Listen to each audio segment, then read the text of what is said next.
avec notre deuxième table ronde sur concilier le parcours de soins et le parcours de vie. Donc, si vous voulez bien regagner vos places, s'il vous plaît, on démarre dans 5 secondes par un deuxième petit film où vous allez avoir à la fois des témoignages de personnes malades et de proches aidants. Donc, merci vraiment de prendre place très rapidement. Et donc, je vais demander à la régie de bien vouloir, s'il vous plaît, lancer le film donc, qui va introduire cette deuxième table ronde. Merci beaucoup.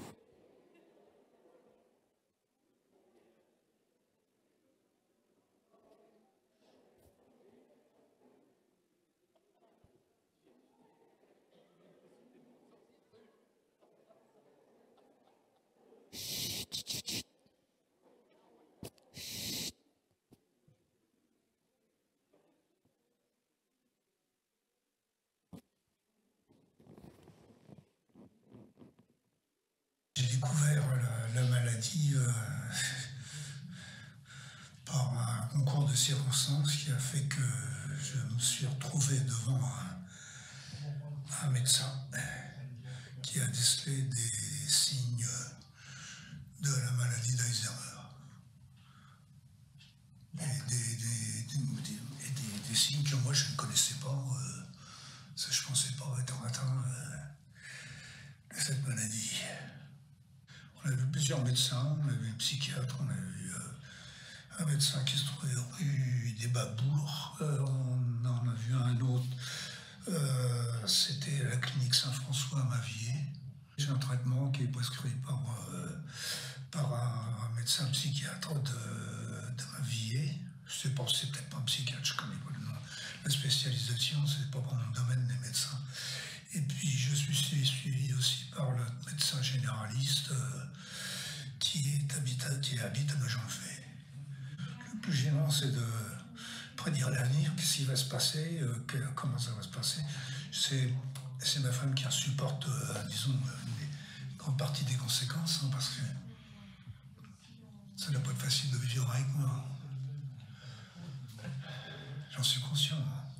En plus des médicaments, j'ai l'impression que ça me donne des vertiges. J'allais quelquefois au début, puis je pensais que ça ne m'apportait rien de concret. J'ai arrêté de me poser des questions qui étaétaient quand même un peu trop simplistes. Et j'en voyais pas le but et l'intérêt. À un certain âge, et puis quand on me pose des questions à Fantine, ça porte à réfléchir. Elle y voyait peut-être un intérêt, moi pas. Ça, c'est comme une mécanique, hein. Quand le moteur il va, elle décharge. Le cerveau, c'est pareil. Hein. Ça nous a permis de se rencontrer et puis de parler entre nous. Est-ce qu'on est atteint du même mal et on peut se parler sans retenue. Alors que parler de cette maladie-là avec des gens qui sont bien portants, c'est toujours difficile. Et c'est pour ça que je cherche surtout à rester dans le monde où je suis maintenant. C'est vrai que c'est toujours difficile à gérer et puis à accepter. Nous avons été reçus par un neurologue donc, qui est très ouvert à tout, avec qui j'ai un dialogue extraordinaire. Mais par contre, nous avons beaucoup de difficultés parce que le neurologue et notre généraliste voudraient que Gérard puisse fréquenter une unité cognitive comportementale.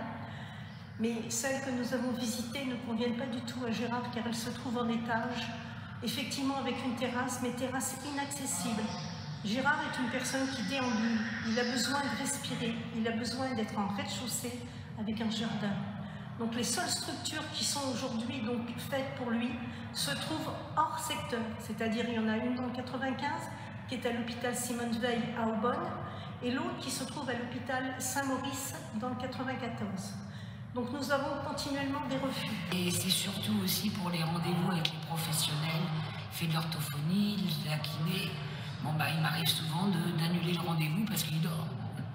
Vous voyez, si j'ai un rendez-vous ce matin, je devais venir ce matin à 9-10 heures. En fait, on est arrivé à midi et demi parce qu'il s'est levé à 10 heures. Je l'ai couché qu'à 5 heures. Donc là, on essaie un nouveau traitement. Et j'espère que ça va Ça va faire son effet, il faut attendre 15 jours, 3 semaines. Mais moi, ma plus grosse difficulté, c'est ça, c'est le sommeil. Il dort absolument pas. Je vois le neurologue et la salpêtrière tous les 6 mois. Bon, je peux lui adresser un mail avec des questions. Mais peut-être que si j'avais des rendez-vous plus réguliers, plus rapprochés, peut-être qu'on réajusterait le traitement plus vite. Voilà, donc je propose à nos intervenants, donc aux intervenants de la deuxième table ronde de me rejoindre. Donc Christian Saout, président de la commission en charge du social et du médico-social de la Haute Autorité de Santé, auteur également de la démocratie en santé, comprendre et s'engager. Donc Éric Sanchez, directeur de l'action sociale d'AG2R La Mondiale. Brigitte Bontemps, n'hésitez pas à me rejoindre, je me sens un petit peu seule. Brigitte Bontemps, proche aidante, donc auteure donc de l'ouvrage Voyage au centre de ma mère, donc aux éditions Feuillage, et Charles Gardou, donc anthropologue, professeur des universités, fondateur et directeur de la collection Connaissance de la diversité aux éditions RS et auteur d'un très bel ouvrage La fragilité de source, paru en mars 2002. Alors peut-être, Christian, donc pour évoquer cette conciliation du parcours de soins, du parcours de vie, on sait que la maladie a bien sûr des effets sur la vie quotidienne. Est-ce que l'on en parle suffisamment? Non, on n'en parle probablement pas suffisamment, mais c'est vrai pour toutes les maladies. Je voudrais vous en donner quelques exemples pour montrer que cette question-là n'est pas une question qui se pose que dans la maladie d'Alzheimer, mais elle se pose globalement dans toutes les maladies. Vous verrez qu'il y a une espèce de parallèle qu'on peut faire avec beaucoup de maladies. On a l'habitude de parler par exemple des effets secondaires des traitements. Ils sont évidemment aussi présents dans la maladie d'Alzheimer, mais on s'en tient très souvent aux effets biochimiques ou biophysiques des traitements et on n'évoque pas le poids que ça peut avoir par ailleurs, parce que la maladie et les traitements, elles ont des effets globaux, des effets d'isolement parfois.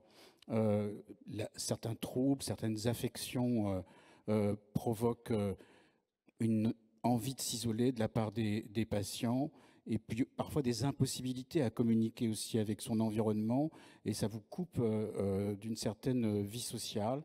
Vous savez que dans les addictions, on a aussi des phénomènes du même type avec des marquages sociaux qui sont liés à la dépendance ou qui sont liés au comportement des personnes.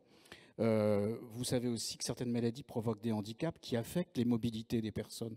On a parlé ce matin de cette question de l'autorisation de conduire, mais dans beaucoup de pathologies, on trouve des difficultés, notamment quand ils sont des maladies handicapantes, à conserver une mobilité, une capacité à échanger avec son environnement. La vie affective est aussi affectée. Des couples se séparent, on n'en parle pas beaucoup, on n'en parle pas souvent, mais c'est aussi une réalité de la maladie qu'on a pu observer. Et la vie sexuelle, on en parle encore moins, mais c'est aussi une difficulté, comment construire et conserver le désir de la personne qu'on aime, comment continuer ou apprendre à désirer quelqu'un d'autre. C'est aussi le lot que l'on trouve dans plein de maladies. On l'a abondamment parlé dans le cancer du sein, mais ça vaut aussi pour d'autres pathologies. Et puis évidemment, la vie sociale se trouve aussi affectée, notamment par l'exclusion du travail, parce que la maladie ou les traitements ont entraîné une incapacité à avoir une activité professionnelle. Et ce sont aussi les réseaux d'amitié qui souffrent de tout ça. On est parfois mis à l'écart par les autres, en dehors de ce que j'ai évoqué tout à l'heure, qui est le fait de vouloir soi-même se mettre à l'écart. Il y a aussi les amis qui ne sont pas toujours au rendez-vous là où on le souhaiterait.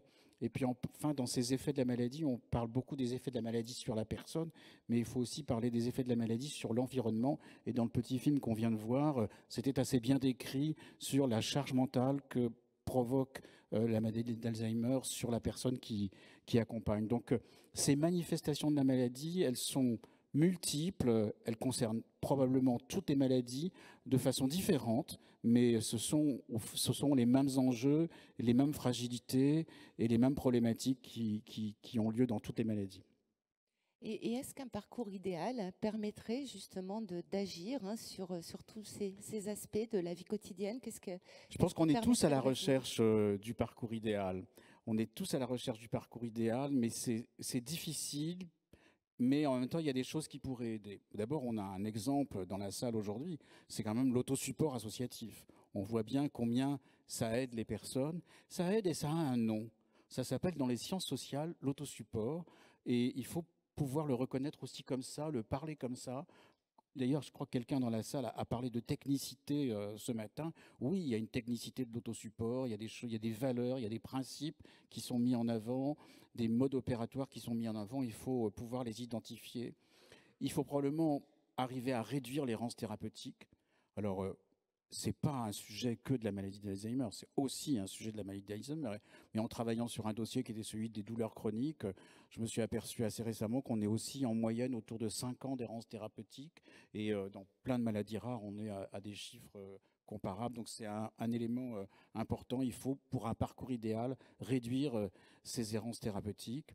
Il faut aussi réduire les effets secondaires des traitements, j'en ai un peu parlé tout à l'heure, mais il y a des outils qui existent, qui sont peu mobilisés, comme la revue générale de médicaments, qui peuvent être faits à un moment donné, pour essayer de voir qu'est-ce qui est vraiment utile et indispensable dans une prise en charge, et qu'est-ce qui peut être mis de côté, qu'est-ce qui peut être mis à l'écart, et peut-être remplacé par d'autres éléments de prise en charge, comme le soutien psychosocial ou l'accompagnement de la personne. Ce qui manque aussi probablement pour un parcours idéal, c'est que dans le monde de la santé, on sache travailler l'approche globale de la personne. On est encore sur une vision de la santé très organiciste, un organe, un traitement ou un organe et une intervention. Et on a du mal à embrasser cette question d'approche globale de la personne. Nos professionnels de santé n'y sont pas formés. D'ailleurs, quand on regarde les cours de médecine à l'université, il y a très très peu de formation sur comment dialoguer avec une personne. Donc ça, c'est quelque chose qui est extrêmement important, sortir de cette approche par l'organe et envisager la personne dans sa globalité avec ses compétences parce qu'elle en a. Et de nombreux travaux ont montré que même dans le vieillissement, même dans la maladie d'Alzheimer, les personnes avaient encore des compétences qu'on pouvait mobiliser. Il faut évidemment augmenter la coordination. Là, on a ces nouveaux dispositifs, les DAC, qui viennent de naître, qui fondent beaucoup d'espoir. Mais pour des observateurs comme moi, depuis 3 ou 4 décennies, j'ai vu se succéder les dispositifs les uns après les autres. D'ailleurs, je crois qu'il y en a eu une remarque encore ce matin dans les échanges sur ces dispositifs qui se superposent. Et puis après, on fait un dispositif pour englober tous les dispositifs et puis un autre par-dessus. Donc, ça pose beaucoup de questions de savoir pourquoi nous sommes en difficulté sur cet enjeu de la coordination. Et puis, il y a l'accompagnement et le soutien de la personne vers son autodétermination.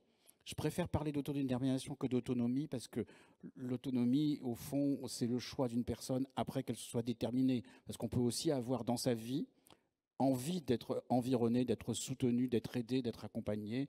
Et puis parfois, on a envie d'être plus autonome. Mais l'autonomie, c'est un choix qui résulte de l'autodétermination de la personne. Et ça, c'est probablement pas suffisamment présent. Le dernier élément pour un parcours de soins idéal, c'est la dimension économique dont on parle très peu, parce que tout ce que je viens de parler, c'est du temps.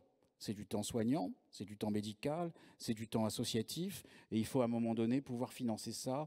Et probablement, c'est une question à laquelle on n'a pas su répondre dans notre pays. Comment on fait pour provoquer une plus grande quantité d'accompagnement des personnes dans un parcours de santé, parce qu'il y a rarement des parcours types.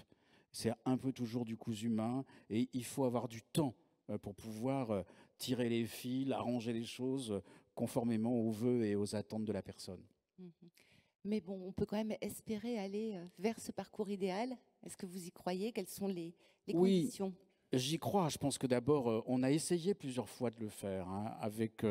notamment dans le cancer, par exemple, où on a essayé d'imaginer ce que c'était qu'un parcours cancer, avec la consultation d'annonces, ensuite le projet personnalisé cancer. Bon, on a essayé dans le VIH-Sida aussi d'avoir des images de parcours qui soient un peu... voilà. Mais une fois encore, c'est plus une capacité à faire son parcours que des parcours types. Bien sûr, il y a des grands algorithmes de prise en charge, mais on sait très bien qu'à tel endroit de l'algorithme, il y a quelque chose qui va empêcher que ça se réalise. Donc, c'est ça qui est le plus important. Je pense que concrètement, c'est l'enjeu de la décennie à venir. On n'a pas bien réussi dans la décennie précédente. Je regrette de devoir dire ça, mais c'est un peu comme ça. J'avais beaucoup contribué en 2009 à ce que dans la loi Bachelot, il y ait ce fameux chapitre sur l'éducation thérapeutique et les actions d'accompagnement. On a plutôt fait l'éducation thérapeutique, on n'a plutôt pas fait les actions d'accompagnement. Il n'y a pas de cahier des charges, il n'y a pas d'arrêté, il n'y a pas de décret. Et puis, en 2016, le sujet il s'est posé lors de la loi Touraine. Est-ce qu'il fallait créer un droit à l'accompagnement ou bien des centres d'accompagnement pour les patients et leur entourage. Ça a été ni l'un ni l'autre, ça a été des expérimentations. Ces expérimentations qui étaient prévues pour 5 ans arrivent à leur terme aujourd'hui, avec un petit peu en retard à cause de l'épidémie de Covid, mais le rapport va arriver sur la table, sur le bureau de la Conférence nationale de santé et sur le bureau des parlementaires. Et la question qui va se poser, c'est qu'est-ce qu'on va faire de ça? Est-ce que dans une loi santé qui pourrait venir en 2023 ou 2024, il faut parler de nouveau d'un droit à l'accompagnement? Mais qu'est-ce que ça veut dire? On avait beaucoup traité cette question des droits, vous vous souvenez, dans la loi Kouchner de 2002, où on a une énumération des droits. Ces droits ont été augmentés ensuite dans la loi de 2009, puis dans la loi de 2016. Mais est-ce qu'il faut, en 2023-2024, imaginer qu'on écrive un droit à l'accompagnement? Et qu'est-ce que ça veut dire derrière? Quels services on met derrière? Et là, on est un petit peu en difficulté parce que la loi de 2016, sur ces expérimentations dont j'ai parlé, prévoit leur généralisation. Mais le texte de loi n'est pas très clair, il dit éventuellement, potentiellement, possiblement. Donc il y a toute une bataille sur cette question de la généralisation des programmes d'accompagnement et qu'est-ce qu'on met dedans. Et c'est ça qui me semble l'enjeu extrêmement important aujourd'hui, parce qu'on voit bien que définir des parcours types, c'est très difficile. Avoir des parcours socles, probablement, mais il faut des gens partout avec du temps disponible pour aider à la finalisation de ces parcours, à leur adaptation aux besoins et aux attentes des personnes et de leur entourage. Merci, merci beaucoup Christian Saout. Éric Sanchez, je me tourne vers vous. Donc effectivement, en termes d'accompagnement, des choses existent. Donc est-ce qu'elles sont de nature précisément à faciliter cette conciliation entre parcours de soins et parcours de vie? Et qu'est-ce qu'il est possible de proposer au-delà des soins dits traditionnels? Ouais, mais déjà, pour reprendre les propos de monsieur, je trouve qu'effectivement, un peu, c'est comme dans la question de la médecine aujourd'hui, il y a une médecine personnalisée. Donc je crois que nous aussi, que ce soit dans l'action sociale à G2RA mondiale ou ailleurs, on participe à un certain nombre d'expérimentations, un certain nombre de dispositifs qu'on soutient. Mais dans tous les cas, moi, ce dont je me rends compte, et je me faisais tout à l'heure l'analogie avec quelque part le corps humain, on a les artères, on a les veines, on a les vaisseaux sanguins, on a les capillaires, on a les grandes structurations, on a des choses qui irriguent un peu le territoire. Mais si on n'arrive pas à aller jusqu'au dernier mètre, et souvent dans le dernier mètre, on est un peu tous les uns les autres démunis. Il y a un certain nombre de dispositifs qu'on a mis en place, y compris dans le cas de la GERCARCO, sur sortir plus, l'accompagnement bien chez moi, etc.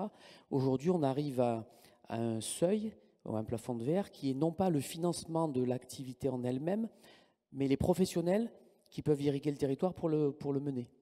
On n'arrive pas toujours, et on a des difficultés. On le voit dans plein de secteurs d'activité des services et des soins à la personne aujourd'hui. Donc on a vraiment cette question pour moi de la structuration, de la fluidité de la coordination. Effectivement, le millefeuille à la française, mais c'est pas qu'à la française, il ne faut pas non plus s'auto-flageller, il ne faut pas croire que dans les autres pays de la planète c'est magnifique et que chez nous on est tous mauvais. Mais il y a cette question de la fluidité, la coordination. On a travaillé par exemple avec Ciel Bleu sur les déserts de prévention. On a expérimenté ça dans 8 typologies de territoires en France pour dire comment on peut arriver à démultiplier des actions de prévention pour que ça arrive au dernier mètre. Et on se heurte à un moment donné, mais quid de la dimension économique? Comment on fait pour qu'il y ait quelque chose de participatif entre tous les acteurs pour que le coût résiduel soit possible pour une prise en charge, mais qu'il y ait une forme quelque part d'alliance vertueuse. Je crois que dans tout ce que vous avez dit les uns les autres, ce que je trouve moi plutôt optimiste, en tout cas je le suis, c'est le fait que de plus en plus d'acteurs, dans la chaîne d'acteurs, il y ait des coalitions comme ça d'acteurs qui deviennent vertueuses et qui disent comment on fait. Et après la réalité de madame, comme de ma maman, comme de plein de gens autour de nous dans cette salle, la réalité du quotidien, elle est différente. Moi, j'appelle ça les grains de sable du quotidien. Et nos vies, elles sont compliquées aujourd'hui lorsqu'on est en pleine capacité, en pleine possession de nos moyens, dès lors qu'il y a un grain de sable, qu'il soit climatique, de transport, de maladie ou autre, du coup, ça devient beaucoup plus compliqué. Et la question à ce moment-là qui se pose, c'est comment on met en place des dispositifs, que ce soit des antennes d'écoute téléphonique, comment on met en place des interventions non médicamenteuses qui sont validées, appuyées sur la science pour ne pas non plus que les personnes se dirigent vers tout et n'importe quoi. Donc il y a cette question aujourd'hui aussi de ces approches non médicamenteuses. Il y a la question également donc de l'irrigation pour moi du territoire et la question de la prise en charge économique. C'est comment on fait pour que les acteurs, que ce soit l'action sociale des groupes de protection sociale, que ce soit les assureurs, la protection sociale, que ce soit les territoires, et comment on arrive jusqu'au bout de la personne pour que, avec le monceau de difficultés qu'elle a affrontées dans sa vie quotidienne quand elle se lève le matin, ben, on ne rajoute pas non plus un questionnaire, une interrogation, une enquête, un grain de sable, un dispositif, une porte à ouvrir, mais la porte elle est plutôt fermée, des fois couverte. Voilà. Et moi je trouve que le rôle pour nous des professionnels, hein, c'est d'essayer de rendre plus fluides ces dispositifs, d'essayer de les soutenir financièrement, économiquement, d'essayer d'aider à la structuration de ces activités, d'ouvrir des possibles. Alors moi je l'ai fait plusieurs fois avec vous et avec d'autres, hein, sur par exemple le tai chi chuan, la maladie d'Alzheimer, sur d'autres approches non médicamenteuses. Mais ça reste, pour moi, il faut rester toujours modeste, ça reste un certain nombre d'approches qui doivent pouvoir se conjuguer pour démultiplier l'efficacité, et toujours en s'appuyant sur la science, sur des professionnels du secteur, sur une structuration, et en s'interrogeant régulièrement sur est-ce que ça fonctionne, et on fait un retour d'expérience. Et je crois aujourd'hui, par contre, ce que je trouve moi très intéressant dans tout ce qu'on mène actuellement, c'est vraiment de s'appuyer sur les personnes.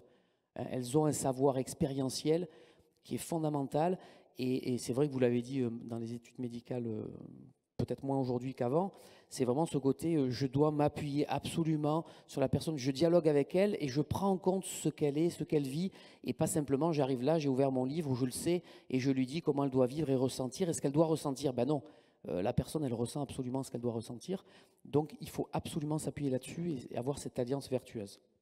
Peut-être hein, une question sur justement les approches non médicamenteuses, c'est un sujet au cœur de l'activité de France Alzheimer.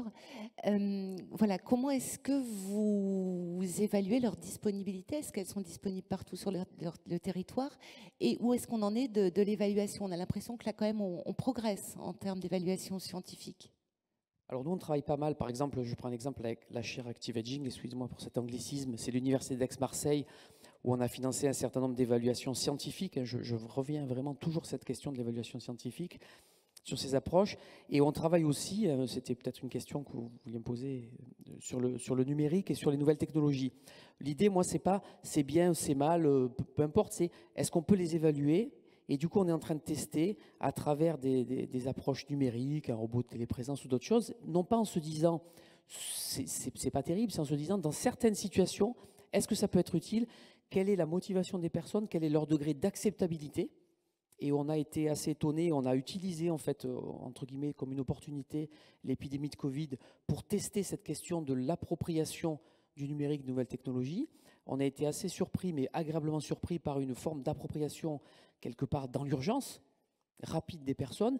Et je trouve que c'est intéressant dans cette palette de solutions de proposer des choses toujours avec cette question de la motivation des personnes à se les approprier, le degré d'acceptabilité, et elles peuvent être, dans certains cas, en ruralité notamment, on l'a testé, dans certains cas, une des solutions, non pas la solution miraculeuse, mais une des solutions qui peuvent permettre d'irriguer le territoire différemment, parce qu'effectivement, lorsqu'on est dans un centre urbain ou dans une grande métropole comme Paris, on a quand même un foisonnement, et encore, un foisonnement de solutions. Mais lorsqu'on s'éloigne un petit peu, ça devient plus compliqué en termes de professionnels, en termes de structuration, en termes d'accessibilité, mais en termes aussi de, je pense, dans certaines régions de France, du registre de l'intime, de la vocation des personnes à aller vers des choses qui leur sont données à voir et à connaître, et ce n'est pas toujours évident, et donc il faut aussi y aller très progressivement pour que dans leur quotidien, il y ait cette acceptabilité quand même. Très bien, merci pour ces premiers éléments. Brigitte Bontemps, je me tourne vers vous. Donc, vous venez de publier donc, Voyage au centre de ma mère, hein, où vous décrivez semaine après semaine l'état de santé de votre maman, donc, et ce pendant 13 ans. Je précise que les bénéfices vont être versés à France Alzheimer 49, donc merci beaucoup. Est-ce que vous pouvez peut-être, hein, pour nous replacer le contexte, nous dire à qui s'adresse ce livre? Pourquoi vous l'avez écrit en quelques mots? Il marche là, oui. Alors pourquoi j'ai écrit ce livre?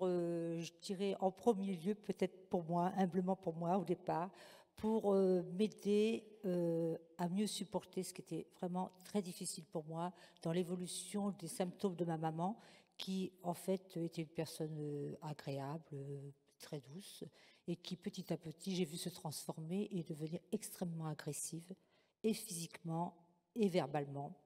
Donc extrêmement éprouvant pour moi en tant que fille d'entendre et de subir des choses pas faciles de la part de ma maman. Et comme je n'y croyais pas, elle était tellement transformée que je me disais, bon, il faut que je j'arrive à prendre du recul. Donc la façon que j'ai trouvé, le moyen, il était ce qu'il était, c'était toutes les semaines, puisque je prenais le relais du mardi soir au mercredi soir pour suppléer aux personnes qui aidaient à domicile. Donc je notais tout ce qu'elle me disait. Alors je notais ses ressentis, ses émotions, je notais ses paroles, et c'est là, je pense, l'originalité de ce livre, c'est qu'on a l'évolution à travers les paroles du malade. Et le soir, quand je rentrais chez moi, je remettais noir sur blanc tout ce que j'avais entendu pour essayer de prendre le recul nécessaire, d'analyser et puis de voir, je dirais, alors j'aime bien cette comparaison du verre à moitié plein et à moitié vide. Quand j'étais avec maman, je voyais le verre à moitié vide. Et quand j'arrivais chez moi, je me disais, il y a une autre façon de voir ce verre, c'est de voir tout ce qui reste et le à moitié plein. Et donc, du coup, je trouvais que c'était plus facile pour moi de pouvoir, après, la semaine suivante, retourner accompagner ma maman et ma tante, parce que j'avais les deux à la fois.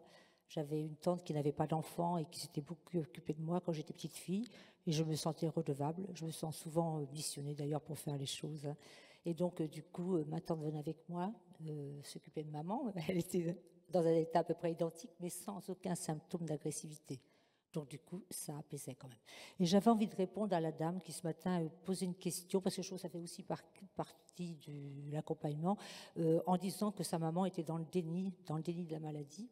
Alors moi, ce n'était pas le cas pour ma maman, qui avait effectivement des symptômes de dépression, et j'entends tout le monde le dire, hein, et j'avais beau insister auprès du médecin traitant en disant « mais c'est au-delà de la dépression pour moi, je connais quand même ma maman, je l'observe, je fais toujours attention à bien observer les gens, et je m'inquiète sur la maladie d'Alzheimer ». Il me disait non. Au bout d'un certain temps, j'ai pris le taureau par les cornes, et bon, j'ai pris un rendez-vous avec un neurologue, et ça n'a pas été confirmé d'emblée, mais il y avait des suspicions. Et après, la maladie a été confirmée. Alors, je disais qu'effectivement, ma maman, du coup, a su, quand on a consulté, elle voulait savoir, elle a eu le diagnostic, elle a su qu'elle avait la maladie d'Alzheimer. C'était un coup près. D'ailleurs, je fais dans ce livre, un chapitre sur le coup près. Hein. Voilà. Et donc, du coup, a fallu aménager. Après, c'était difficile de revenir un petit peu, se dire comment on va pouvoir faire en sorte que les jours à suivre, les mois à suivre, les années à suivre, soit le plus agréable possible. Et je voyais bien que même si elle était au courant, il y a des fois, elle retombait dans le déni, elle disait non, non, non, non, je ne veux pas aller à la consultation de mémoire parce que je n'ai pas la maladie d'Alzheimer. Ce que j'avais trouvé, alors ça ne vaut que ce que ça vaut, hein, mais au moins pour moi, ça facilitait les choses.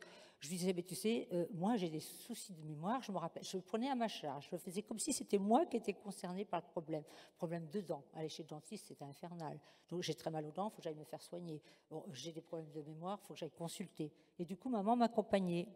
Et elle devenait presque mon soutien dans la démarche. Et du coup, c'est elle qui répondait aux questions. J'avais trouvé ce moyen-là, hein, donc je ne sais pas si ça peut aider la dame qui posait cette question, mais je pense que nous, les dents, on est avant même si France Alzheimer a plein de propositions très intéressantes, on est aidant et on commence à entrebâiller la porte. Après, il va y avoir d'autres portes qui vont s'ouvrir. Mais je pense que vraiment, la première porte qui s'ouvre, c'est les dents qui va la pousser, cette porte. Donc là-dessus, je pense qu'il faut inventer, il faut vraiment trouver tous les moyens. Et ce qui ne marche pas un jour va peut-être marcher demain. Et voilà, il faut changer, s'adapter en permanence, je dirais. Et vous avez toujours eu le souhait que votre mère, justement, poursuive des activités. Vous l'avez accompagnée. Vous écrivez même acceptant l'idée qu'elle l'oublie. C'était important pour vous. Est-ce que vous pouvez nous en dire quelques mots? Alors, c'est vrai que ces oublis, c'est agaçant. Mais c'était agaçant pour elle aussi, parce que lui faire remarquer ses oublis, c'est aussi la baisser dans son estime d'elle-même. Donc, bon, c'est sûr que j'ai pour avantage d'avoir été toute ma carrière travailleur social. Voilà. Donc, et puis, j'avais fait une thérapie personnelle. En plus, j'ai fait une formation en systémie. Donc, j'avais quand même quelques clés en main pour pouvoir accompagner un peu plus facilement ma maman avec ces outils-là, quoi. N'empêche que c'est quand même difficile. Hein. Quand on est extérieur, ça va. Accompagner quelqu'un qui est un ami, un proche, c'est beaucoup plus facile que d'accompagner son parent ou son conjoint. Je pense que là, quand on est directement sur la sellette, ça devient compliqué. Alors après, je crois qu'il faut aussi, de ma petite expérience, avoir des ressources en soi. Et ces ressources, ben, il faut aller les chercher. Je pense qu'il faut éviter de se replier. Et je dis ça en particulier pour les conjoints de personnes qui souffrent de la maladie d'Alzheimer, parce que on est tellement en souffrance, c'est tellement dur pour l'accompagnant qu'on a envie de se replier. Et je pense que c'est pas la bonne chose. Je pense qu'il faut essayer, autant qu'on peut, de vivre le plus ouvert vers les autres. Et moi, j'ai toujours, alors on me dit hyperactive, c'est possible, hein, mais je m'appuie sur cette hyperactivité-là pour en faire du positif. C'est-à-dire que je fais plein d'activités, mais que je choisis, des activités que j'aime et qui en fait m'aidaient à être plus ouverte et plus accueillante pour ma maman. Donc un noyau relationnel d'amis aussi très important, un noyau d'activité, comme je viens de dire, important, des lectures aussi qui m'aidaient à me ressourcer, ma propre famille, mon conjoint, mes enfants. Bon, c'est vrai que je pense qu'il faut essayer de chercher tout ce qui est un support qui nous permette de garder les pieds à terre et de ne pas sombrer, quoi. Voilà, donc chacun fait comme il peut, ceci dit, là, il n'y a pas vraiment de recette. Après, pour accompagner, vous me dites si je suis toujours dans le sujet, Hélène. Pour accompagner ma maman, moi, je l'observais beaucoup et je savais ce qui marchait avec elle. Donc, eh bien, je me disais, on va s'appuyer sur ces ressources-là. Ma maman aimait beaucoup la musique, aimait beaucoup chanter, moi aussi. Et Dieu sait si ça a été, je crois, le support qui, pour moi, a fonctionné le plus longtemps possible. Et je le constate toujours parce que j'anime une activité chant en maison de retraite dans un EHPAD. Et je vois bien que les personnes qui viennent arrivent souvent, j'en parlais tout à l'heure avec une dame, spontanément, une dame que je ne connaissais pas, et je lui disais que pour moi, ben, c'est une ressource très riche, le chant. Et en fait, les personnes que je vois arriver à l'activité chant arrivent fermées, tristes, même affaissées dans leur fauteuil. C'était le cas pour maman. Et dès que je me mettais à chanter des chansons de son époque, évidemment, hein, pour que ça elle se redressait, elle se réveillait, elle se remettait en selle. Et ce qui était extraordinaire, c'est qu'elle qui perdait la mémoire, qui parlait de moins en moins, retrouvait l'air, ça spontanément, mais retrouvait les paroles, sans avoir besoin de la feuille pour lire les paroles de la chanson. Et ça, je le constate toutes les semaines quand je mène l'activité chanson. Je trouve que vraiment, c'est un support qui est très riche et qui devrait être mis en pratique le plus souvent possible dans les EHPAD. Là, franchement, je trouve que il y a d'autres supports, hein, mais il y a celui-là. Merci beaucoup pour ce beau témoignage. On peut vous applaudir effectivement et merci pour ce geste. Charles Gardou, je me tourne vers vous. Alors, vous intervenez après Brigitte qui, elle, a vraiment essayé de proposer beaucoup de choses à sa maman, mais on entend bien depuis ce matin qu'il est difficile de proposer un parcours de vie aux personnes qui sont malades, qui sont en situation de handicap. Comment vous l'expliquez? On ne veut pas les voir, ces personnes, on ne pense pas suffisamment à elles, à leur proposer un parcours de soins qui soit fluide et un vrai projet de vie? Quel est votre regard? Merci d'abord de m'avoir invité à votre rencontre. J'écoute l'ensemble des interventions avec beaucoup d'attention depuis ce matin et je me dis par rapport au parcours de vie, il y a des mots qui émergent. D'abord, ça a été dit plusieurs fois, il n'y a pas de catégorie. La catégorie fait disparaître le visage quand on parle de projet de vie. Il n'y a que le visage qui compte. Il y a une situation singulière, il y a des proches qui le vivent plus ou moins bien, avec plus ou moins de compétences, qui apprennent à bricoler le quotidien. Donc le maître mot, c'est le visage. Je me souviens de ce mot de Colette, l'écrivain, qui disait « Mon plus beau paysage, c'est le visage ».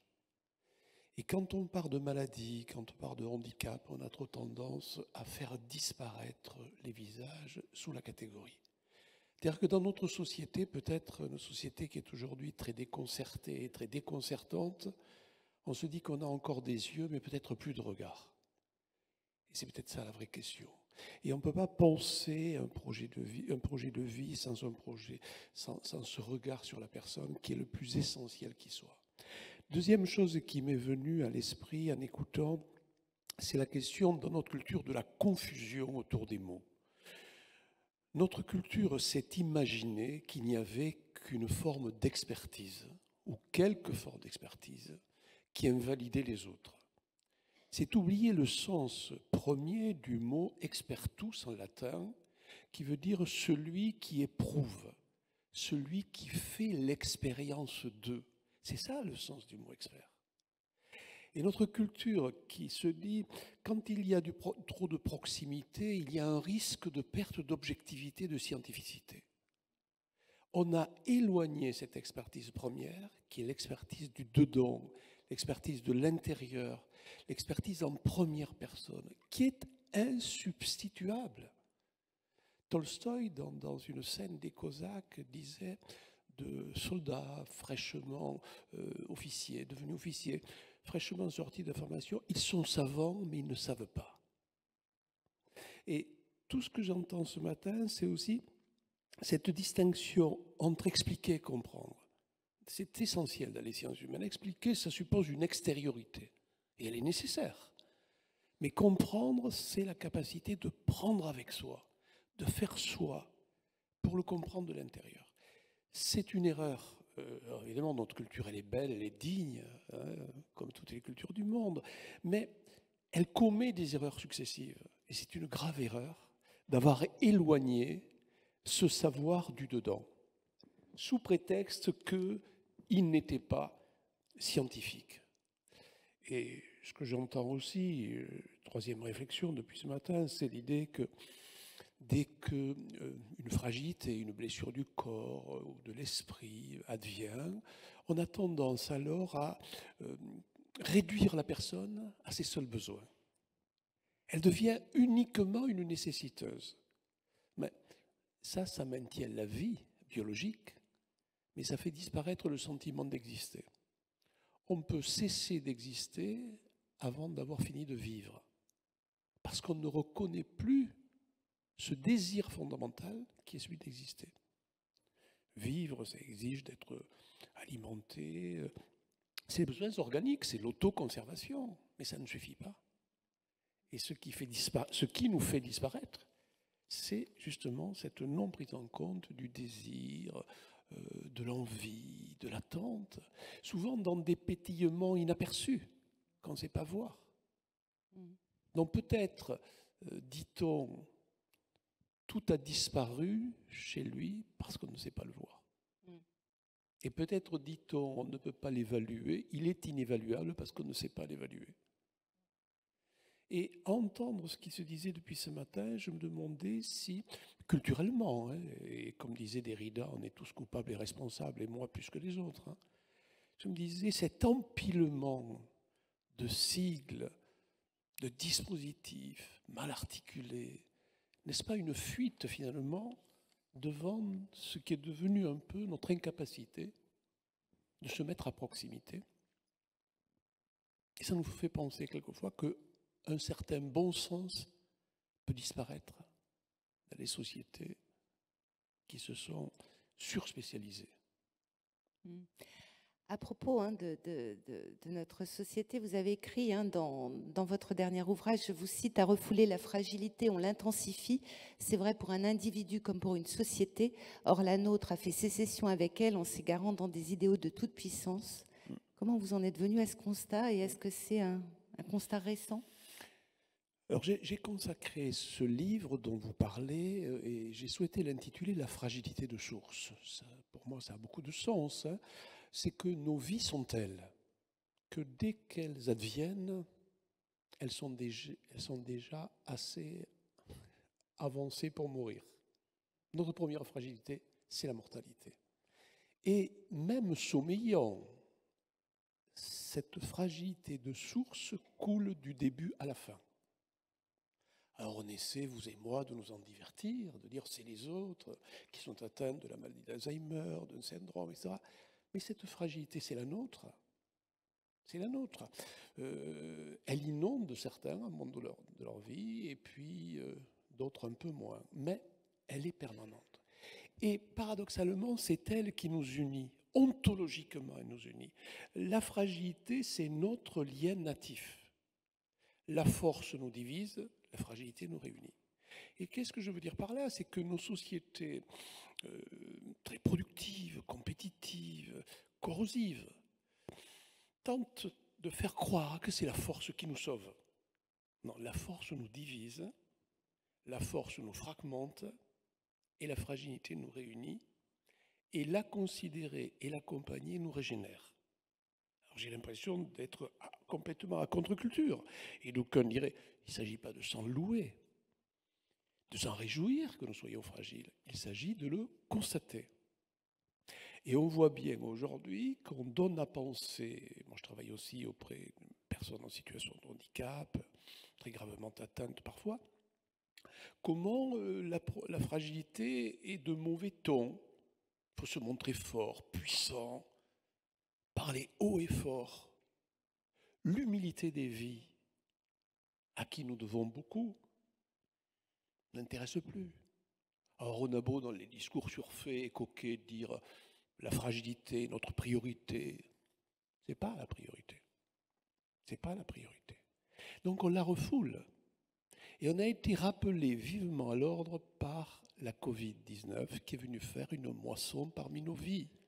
Le plus petit micro-organisme existant, en l'occurrence un virus, est venu défaire le grand ordinateur mythique que nous passions tout puissant pour organiser et prolonger nos vies.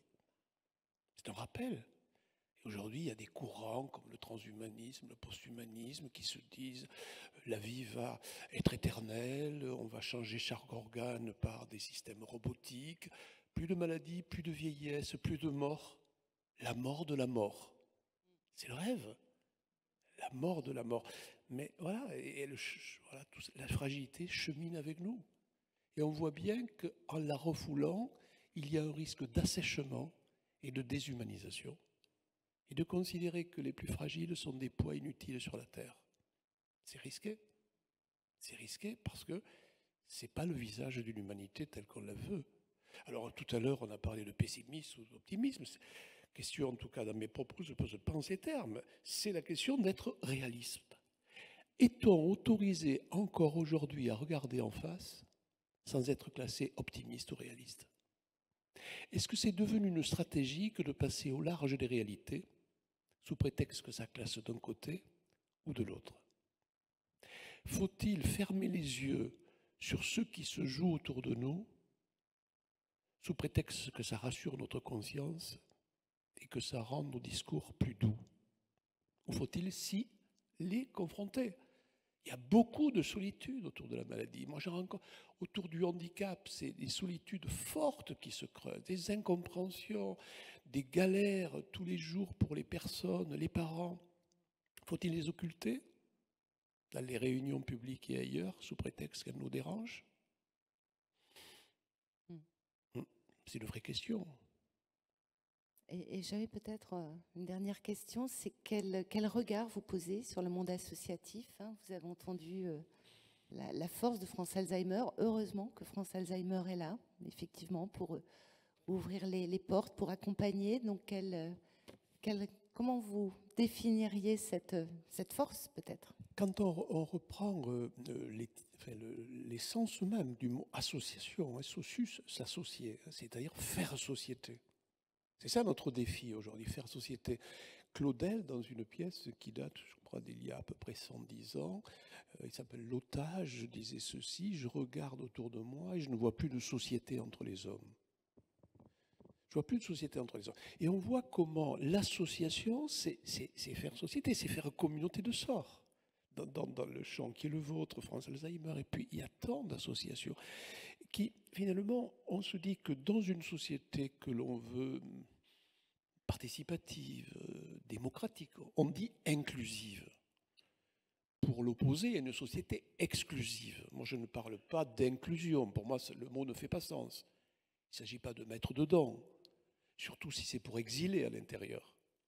Il s'agit de lever les exclusivités dans une société. Eh bien, je crois que ce qui contribue à lever des exclusivités, c'est l'action associative.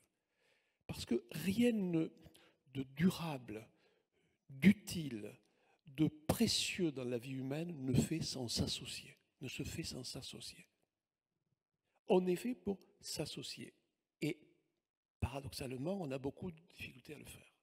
Alors les associations ont boosté les pouvoirs publics, ont, comme la vôtre, soutenu la recherche, aidé les parents. Les amis, ça fait du bien de se dire qu'on n'est pas seul. et qu'on peut s'associer. C'est ça le fondement de l'affaire. Alors peut-être le revers de l'affaire, c'est que les associations, les grandes associations gestionnaires peuvent oublier, peut-être occulter, en tout cas atténuer la valeur éthique, la valeur humaine, au seul profit de la valeur économique ou politique. Et c'est difficile de trouver la juste mesure, hein. En tout cas, ce sont des valeurs fondatrices des associations et elles sont nécessaires dans notre société parce qu'elles sont des rappels à l'ordre. Évidemment, chacun a sa place, chacun a sa posture, hein. La posture de politique est la posture du scientifique et la posture de l'association. Et ça, c'est très complémentaire. Alors, le défi, certainement pour nous, c'est d'apprendre ou de réapprendre, je l'ai dit pour les expertises, à vivre la complémentarité. Il n'y a pas une parole, il y a des paroles qui se croisent, il y a des points de vue qui s'articulent, qui se complètent. Je ne me souviens plus le philosophe brésilien qui disait ceci, un point de vue est la vue d'un point. Et je trouve que c'est très intéressant, parce que s'il n'y a qu'un point de vue, il n'y a que la vue d'un point. Merci beaucoup pour l'apport à notre réflexion. Je pense qu'on reviendra peut-être sur l'inclusion dans le débat. Donc, on a abordé de très nombreux sujets. Donc, n'hésitez pas si vous avez des questions ou des points que vous souhaitez voir approfondis. Donc, levez la main, les micros vont circuler. Si vous avez des questions pour Christian Saoud, je vous demanderai de les poser en priorité parce qu'il a un impératif horaire et il doit nous quitter dans quelques minutes. Alors, je vois une question là-bas. On vous écoute. Oui, dans le parcours de soins, je voulais poser une question sur les personnes qu'on va rencontrer en EHPAD, qui sont les animateurs. J'ai fait la formation, j'en sors depuis 1 an. Je m'attendais, ayant eu mes parents Alzheimer, à avoir une solide formation sur l'approche de la personne Alzheimer et autres. 0 heure. Le diplôme pour être animateur en EHPAD, c'est le BPGEPS social ou autre. On vous apprend à tout gérer en l'inclusion avec les gauchistes là, qui pourrissent les choses, mais on ne vous apprend pas à connaître toutes les approches du malade Alzheimer. Ça m'a étonné vraiment. Je dois chercher par moi-même, je viens ici, je vais France Alzheimer pour me faire ma formation à moi. Il y a vraiment quelque chose à changer. Parce que l'animateur en EHPAD, c'est lui qui va faire vivre le lien social, c'est lui qui va faire révéler, entretenir les compétences de la personne. C'est lui qui va le faire, qui va être là. Le personnel soignant, plus ou moins, ça dépend. Mais c'est lui qui est chargé de faire ça. Et on ne l'a pas formé à la connaissance de la personne Alzheimer. Merci. Il y a vraiment quelque chose à changer. Effectivement. Christian, je me tourne vers vous naturellement. Je suis moins choqué que monsieur que la formation des animateurs en EHPAD ait un caractère générique, parce qu'en EHPAD, on va trouver plusieurs types de pathologies, plusieurs modes de vieillissement. Et, voilà. Et en même temps, tout ne tient pas non plus dans une formation initiale.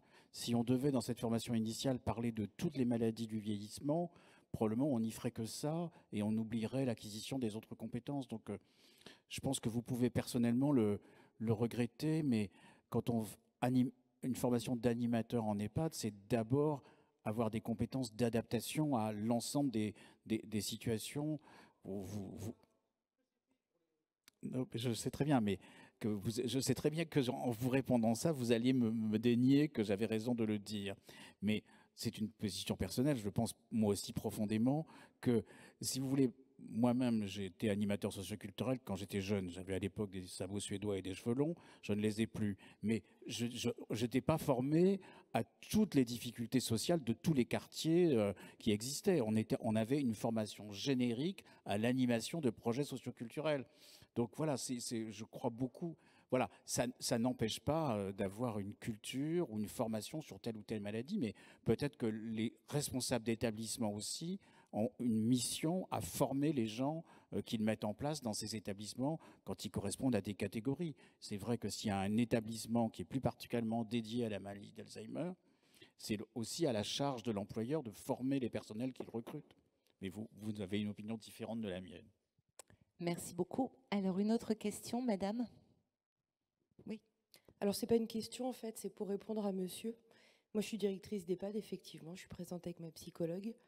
Et effectivement, le BPGEPS, le DPGEPS ne peut pas vous former à toutes les pathologies. En revanche, l'établissement doit vous aider à accompagner les résidents dont il a la charge. Nous avons une unité protégée. Il n'y a pas un malade d'Alzheimer qui se ressemble, il n'y a pas un corps de Lévy qui se ressemble.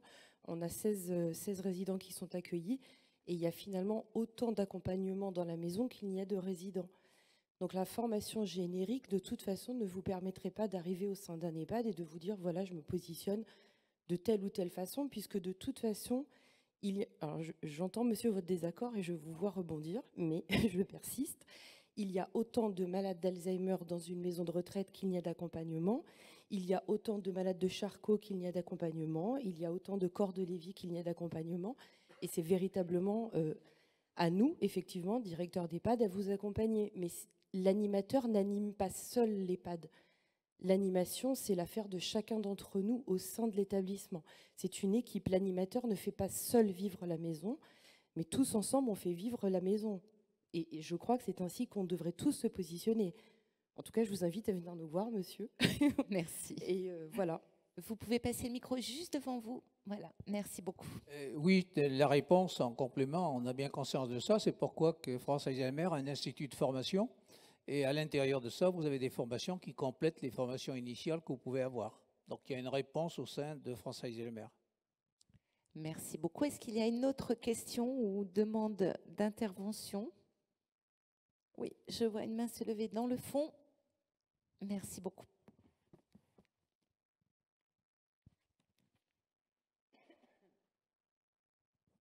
Bonjour à tous, j'espère que je ne suis pas trop hors sujet, mais je vous demandais quel était, j'entends beaucoup parler des institutions, quel est votre positionnement par rapport à tous les libéraux, notamment au remboursement de psychomotricité, ergothérapie, psychologue, pour la coordination des soins notamment, comment est-ce qu'on peut coordonner tous ces libéraux?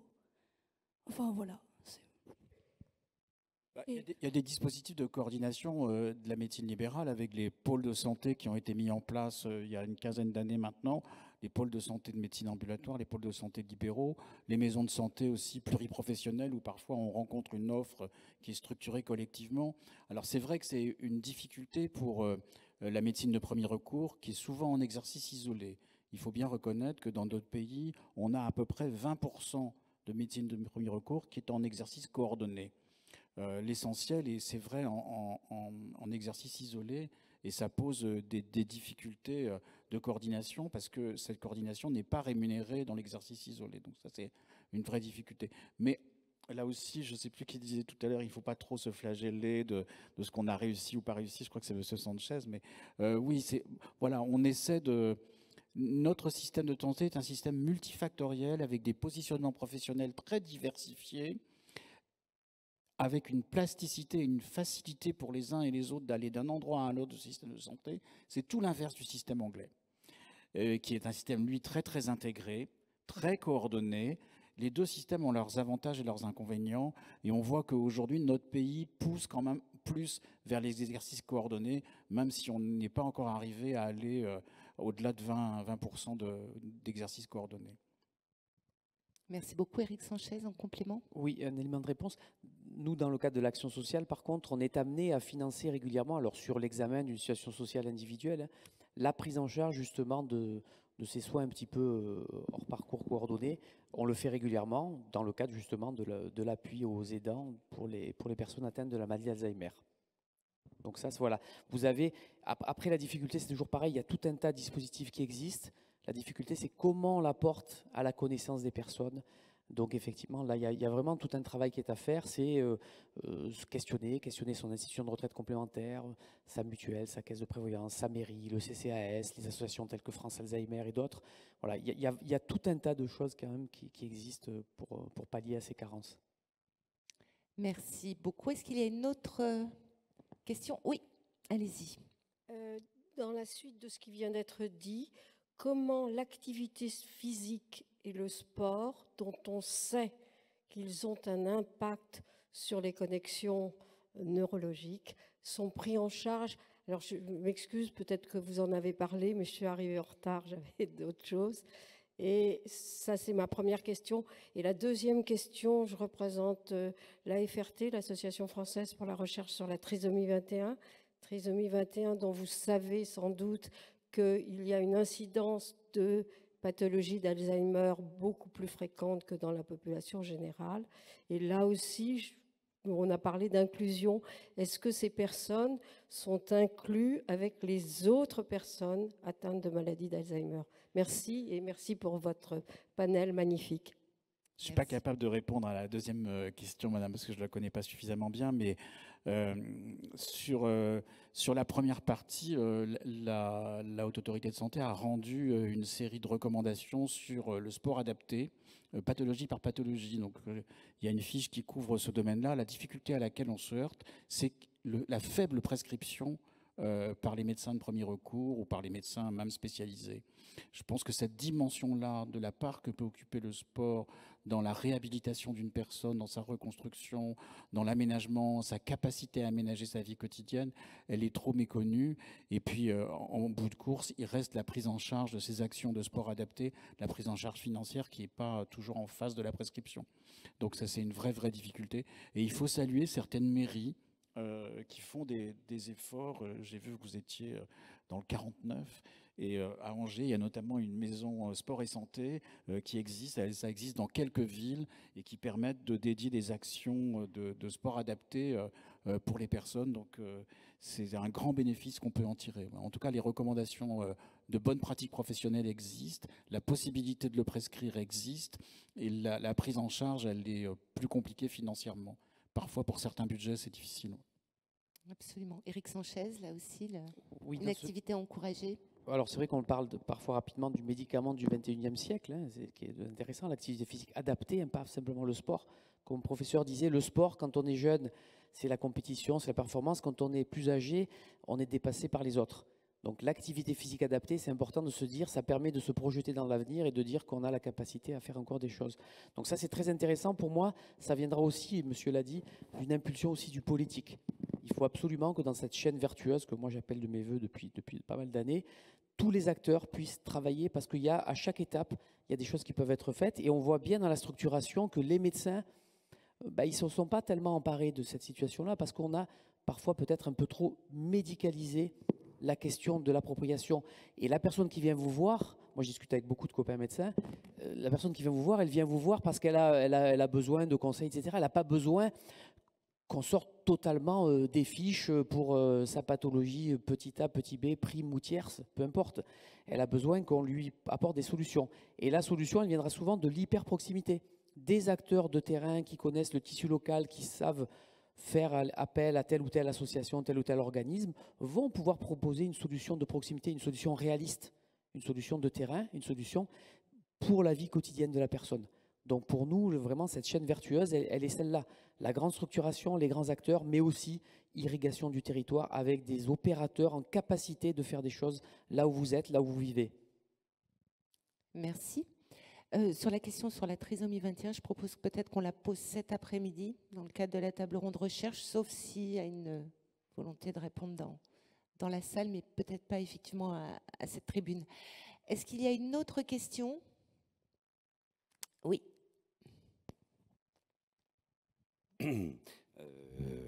C'est une question, enfin ça va aboutir à une question. Bon, je voudrais remercier M. Gardou de cette merveilleuse leçon de philosophie. Et je pense que où sont nos intellectuels, hein, je voudrais élargir le sens, parce que moi je pense que c'est la philosophie qui peut nous amener vers une meilleure politique, une meilleure vision des choses. Et quand vous disiez qu'il y avait une perte de bon sens, mais c'est une évidence. Et ça va même jusqu'au contresens. quand on nous a sorti au moment du Covid que les masques n'allaient servir à rien et qu'ils étaient même dangereux, il n'y a pas besoin d'être... Il n'y avait pas besoin d'être scientifique, il suffisait d'ouvrir sa télé, de voir que tous les Chinois étaient masqués, etc. Bon, malheureusement, ils en sont arrivés aussi à l'excès inverse. Et donc, justement, ce bon sens, ça vient effectivement du terrain, ça vient de ceux qui font les expériences. Hein. Mais je pense qu'effectivement, il faudrait reconnaître ce bon sens et ce travail d'expertise aux associations. Et il faudrait que les pouvoirs publics comprennent qu'il faut travailler avec ces experts, c'est-à-dire travailler avec les associations. Moi, j'appelle ça la mutualisation des compétences. Et je pense qu'il faut aller plus loin. Je pense que les pouvoirs publics, le pouvoir public suprême même, devrait lancer un signal justement d'espoir dans le fait que il faut parce qu'on a un pouvoir qui a piétiné, voire discrédité tous les corps intermédiaires.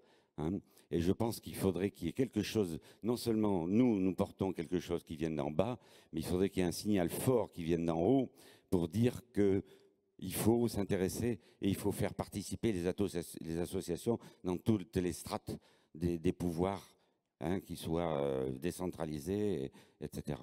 Merci. Charles, vous souhaitez réagir et peut-être Brigitte aussi?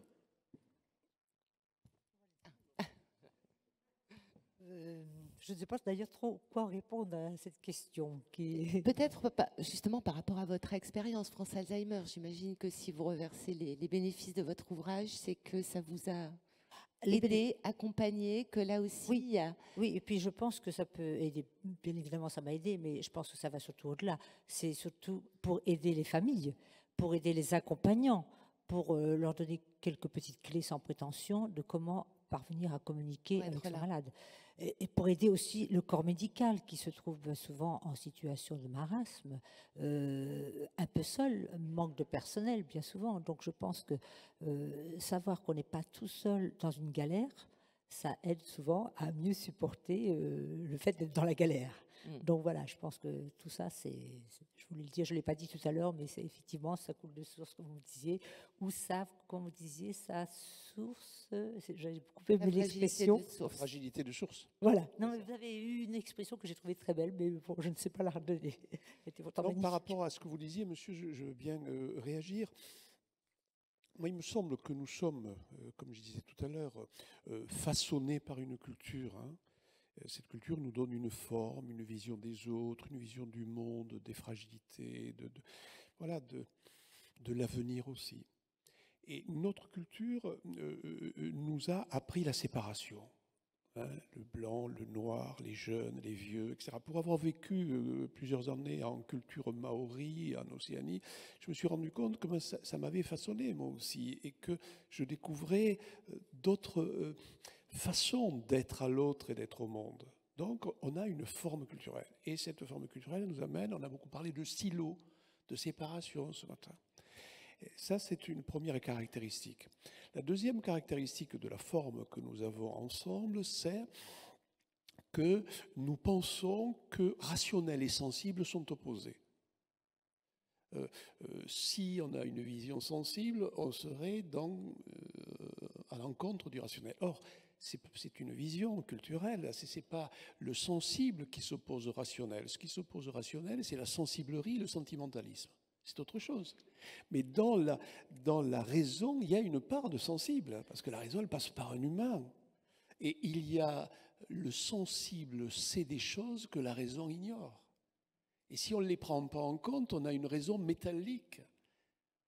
Et là, c'est un deuxième trait culturel, alors que dans notre culture, le sensible et la raison sont davantage considérés ensemble. Et troisième trait culturel aussi, mais je le fais non pas, ne voyez pas là une comparaison au profit de l'un, au détriment de l'autre, c'est pas ça. Je n'aime pas du tout la hiérarchisation des personnes ni des cultures, pas du tout, du tout. Mais ce sont des caractéristiques culturelles, la pensée par catégorie qu'on doit à Aristote, les grandes classifications, Linné, les plantes, etc. Elle apporte beaucoup en termes de savoir, de connaissance pure, mais elle nous joue un mauvais tour au niveau de la reconnaissance. C'est-à-dire on peut savoir ce qu'une personne a sans savoir ce qu'elle est et ce qu'elle vit. Donc la connaissance, le niveau des connaissances qu'on a atteint et qui fait l'admiration de notre culture du monde chez nous, eh bien, elle nous joue un mauvais tour à ce niveau. Donc quand on dit société inclusive, qui est une vision beaucoup plus holistique, beaucoup plus, qui prend en compte la mosaïque de l'humain, avec ses singularités, l'humain qui n'est pas, comme nous le pensons culturellement, une succession de catégories, des jeunes, des vieux, des malades, des bonnes santé, non, mais qui est une foule de silhouettes insubstituables les unes aux autres, nous perturbe énormément. Parce que nous, on a une vision souvent séparante et catégorisante. Et donc on dit les sourds, on dit les aveugles, on dit les autistes, on dit les trisomiques 21. Et vous voyez, on s'est tellement habitué à ça qu'on appelle les catégories par la plus petite part d'elles-mêmes. Qui aimerait être appelé le cancéreux? C'est le nom d'une maladie. La trisomie 21, c'est le nom d'un syndrome. Et d'aucuns disent, mais pourquoi on complique les choses maintenant? Ils sont trisomiques, disons les trisomiques. Voilà, on finit par catégoriser, et du coup, l'ONU, quand même, nous a rappelé à l'ordre. Alors, il y a à peu près un an, quand le comité dédié des droits de l'homme a reçu la délégation française, qui était alors conduite par Sophie Cluzel, secrétaire d'État avant Madame Dariussec, sur la question du handicap, rappelé à l'ordre, mettez-vous à la hauteur des principes, les droits, et sortez d'une vision qui fait de l'autre simplement un objet de soin et pas un sujet de droit. Et je me dis que c'est peut-être ça, l'affaire des parcours. Le parcours de soins, mais on se dit l'affaire est conclue. On permet à l'autre de vivre et de survivre. Non, mais parcours de vie, parce qu'on lui permet encore d'exister. Et c'est là que la jonction ne se fait pas. Là, il y a encore séparation entre les deux. Alors, c'est pour ça que dans le bouquin auquel vous faisiez référence, moi je ne parle pas que d'un cas singulier, en l'occurrence, qui m'est proche, mais je parle de ce que ça dit des affaires humaines et que ça dit d'une culture. Et j'y aborde les problèmes d'une certaine violence liée à la catégorisation par l'âge, avec une sorte d'agisme qui se répand. Dès qu'on a plus de 45 ans, on verse déjà dans une catégorie qui ne peut plus faire ce boulot. Enfin, toutes les cultures sont normatives, mais la nôtre, quelquefois, jusqu'à l'obsession. Merci pour cet éclairage. Alors, nous arrivons déjà au terme de cette table ronde. Est-ce qu'il y a une dernière question, peut-être, ou prise de parole? Oui? La journée mondiale 2023 sur la trisomie 21, c'est pas pour moi, mais avec moi. Et je pense que c'est un slogan qui pourrait marcher pour de très nombreuses pathologies, dont la maladie d'Alzheimer. Pas pour moi, mais avec moi. Excusez-moi d'avoir pris la parole de ça, non, mais vous faites bien. Je trouve que c'est très beau. Et merci. Nous notre... Merci beaucoup. On peut vous applaudir, effectivement. Voilà. Allez-y. Bonjour. Représentante de la ADMR Paris aujourd'hui. Le souci à l'heure actuelle, je pense, dans la culture française que l'on a, c'est que les enfants sont éloignés des pathologies et des maladies de façon généralisée. Que malheureusement, on ne les éduque pas suffisamment tôt. On leur apprend la guerre de 100 ans, mais on ne les fait pas rentrer dans un hôpital, dans une maison de retraite. Dès que leurs grands-parents sont un peu malades ou présentent des déficiences quelconques, on a tendance à les cloisonner. Je pense sincèrement qu'à l'heure actuelle, le premier endroit où il faudrait travailler, c'est l'éducation de nos futurs soignants, qu'ils soient professionnels ou bénévoles. Merci.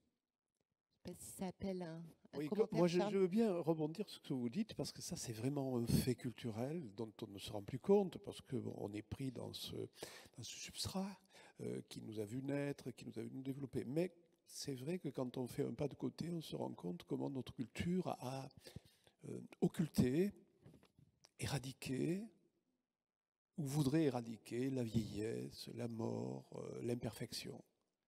Et qu'ailleurs, c'est au cœur de la vie. Pour avoir vécu, je prends l'exemple de la culture maori des îles Marquises, où j'ai passé un temps de ma vie, mais les enfants assistent à tout ça. Et bon, c'est vrai que les Marquisiens ont une certaine philosophie, hein, l'éphémérité de la vie, le passage, le voyage qui continue ailleurs. Et du coup, c'est pas simplement la volonté de dédramatiser, c'est de remettre la fin qui accompagne obligatoirement le commencement. Tout commencement annonce une fin. Comment on se prépare à ça? Et avec les effets aussi de l'usure du temps, des maladies qui viennent, des vicissitudes, des aléas. Vous avez raison, c'est un problème de culture, et la culture, c'est un problème d'éducation. Il n'y a pas de levier agissant sur une culture qui ne passe par l'éducation. On peut exhorter, expliquer, tout ce que vous voudrez, faire des discours. C'est pas ça qui change une culture. Ce qui change la culture, c'est l'éducation. C'est ce qui coule sur nous dès le plus petit âge, dans la famille, à l'école, dans les instances sociales, d'évidence. Et donc, nous, on est une culture, là aussi, de la séparation de la vie et de la mort. Si bien, enfin, moi, je suis une culture rurale. Je vois bien que j'ai pu le voir avec le recul que, hélas, je commence à avoir, que, vous savez, dans les cultures rurales, les villages, quand quelqu'un décédait, on accompagnait sa fin de vie, enfants et parents. Puis ensuite, le corps était là, dans la chambre, les gens venaient le visiter, etc. Il y avait quelque chose qui se jouait d'une société qui se cimentait autour. Maintenant, même dans les lieux ruraux, on n'amène plus le corps à la maison. Bref, on occulte tout ça. C'est dans des ailleurs. C'est dans des ailleurs cachés. Donc il ne faut pas s'étonner que du coup, la mort, la maladie soient de plus en plus éloignées à la fois des esprits et puis des comportements. Alors, on essaie de se récupérer en disant pensez-y, mais si on ne les voit pas, on n'y pense pas.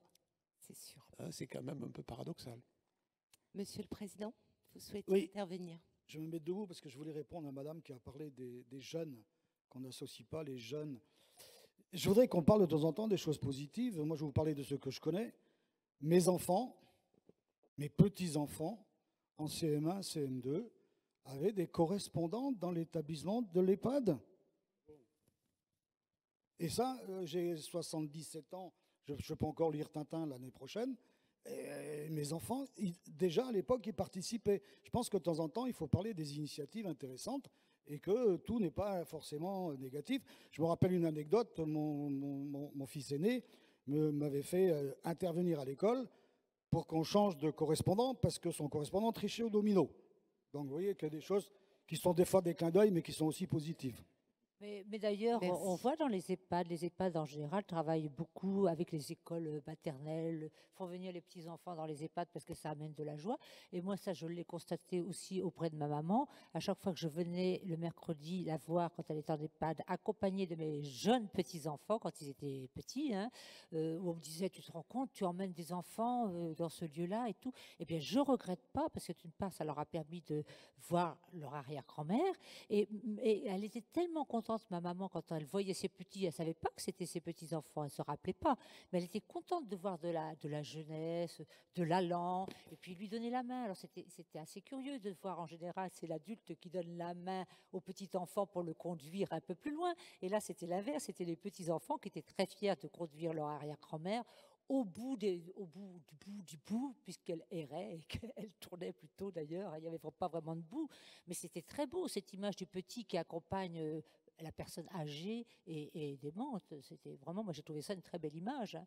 Et ça peut se faire sans problème. Je crois qu'il ne faut pas avoir peur de confronter les personnes âgées et même avec des dégénérescences dans leur tête mentale et le jeune enfant qui est tout frais et qui en fait prend les choses de façon très spontanée. C'est nous adultes qui mettons des barrières. C'est pas le jeune enfant, hein.